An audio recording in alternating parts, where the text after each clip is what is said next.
Imagine, if you will, a wrestling match between two god-sons. Turnus, the hot-blooded Roman warrior, and Percy Jackson, the sea-savvy Greek demigod. Who would come out on top? From the land of the gladiators we have Turnus. Born to Vanilia, a Roman goddess, he's got the fiery temper and the warrior spirit of his people. Now this guy can throw a tantrum, but when it comes to a fight, he's all business. On the other corner, we have Percy Jackson, the son of Poseidon, the Greek god of the sea. Percy's got the ocean at his command, but let's be honest, he's a bit of a fish out of water. He's got seasickness, which is a bit ironic considering who his dad is. These two couldn't be more different. A Roman hothead and a Greek sea lover, but let's not judge them just by their quirks. After all, they've got some serious godly powers. Now let's dive deeper, pun intended, into their powers. Percy, the son of Poseidon, can control water, talk to horses, and never misses a shot in water gun fights. Percy's ability to manipulate water is not just limited to creating massive tidal waves, or summoning water from seemingly nowhere. Oh no, he's taken it a step further. He's the reigning champion at Camp Half-Blood for the most epic water balloon fights. And let's not forget his unique ability to communicate with horses. You might think it's not much of a superpower, but try telling that to the horse who's been stuck carrying overweight tourists all day. Transitioning from our water-wielding equine conversationalist, we now turn to Turnus. Hailing from the Roman mythology, Turnus was the son of Vanilia, and was known for his strength and war prowess. This guy could probably single-handedly win a tug-of-war against a team of Olympic weightlifters. And that's before breakfast. Turnus was also renowned for his courage and tactical genius in war. Imagine him on the battlefield, muscles bulging, his enemies trembling in their boots. He's the kind of guy who could make a war strategy while sipping on his morning espresso, then execute it flawlessly, all before lunchtime. But it's not all serious with Turnus. He's known to have a lighter side too. Picture him arm wrestling with Hercules for the last piece of pizza, or challenging Mercury to a foot race just because he's bored.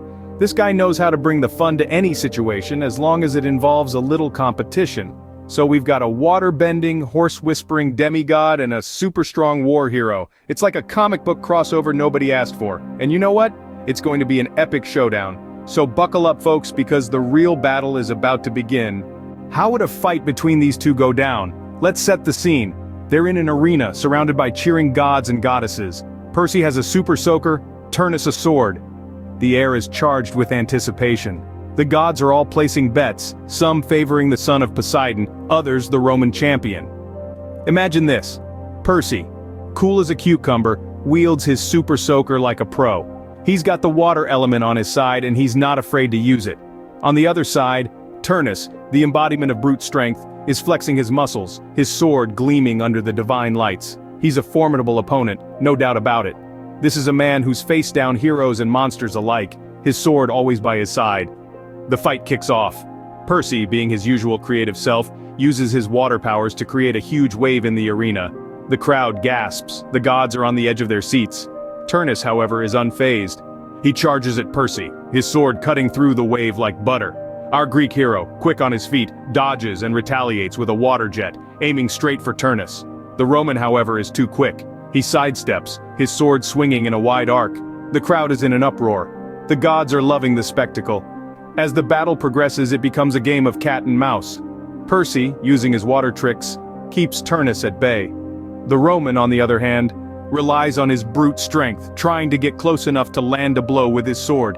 It's an epic showdown, a battle of wit versus strength. The gods are cheering, the tension is palpable. Some gods are biting their nails, others are cheering loudly for their favorite.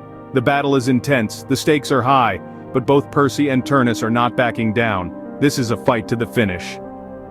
And as the dust settles, who is left standing? In the end, it's not about who has the biggest muscles or the coolest powers, it's about strategy, my friends. Picture this, the dust settles and we're left standing in the aftermath of a battle of biblical proportions. On one side, we had Turnus, the Roman demigod, the son of Vanilia, wielding the strength and fury of his lineage.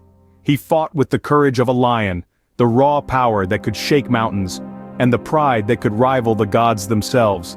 On the other side, we had Percy Jackson, the son of Poseidon, the Greek god of the sea.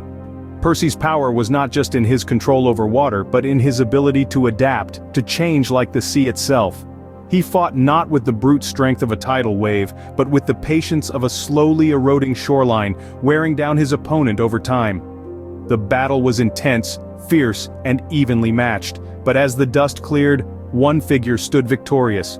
It wasn't the demigod who could conjure storms or shake the earth, but the one who could control the water and adapt to his surroundings, Percy Jackson. Why Percy? Well, it wasn't just about the power to control water, it was about how he used it. Percy didn't just rely on his powers, he used them creatively, as an extension of his mind and his strategy. He used water to his advantage, creating illusions, distractions, and turning the tide of the battle in his favor. Turnus, for all his strength and fury, was a warrior of a different era. He relied on his power and his pride, but lacked the adaptability and creativity of Percy. In the end, it was these qualities that led to his downfall. So there you have it. In a battle between Percy Jackson and Turnus, our money's on the demigod with the super soaker. But hey, don't take our word for it. After all, this was just a hypothetical scenario, or was it?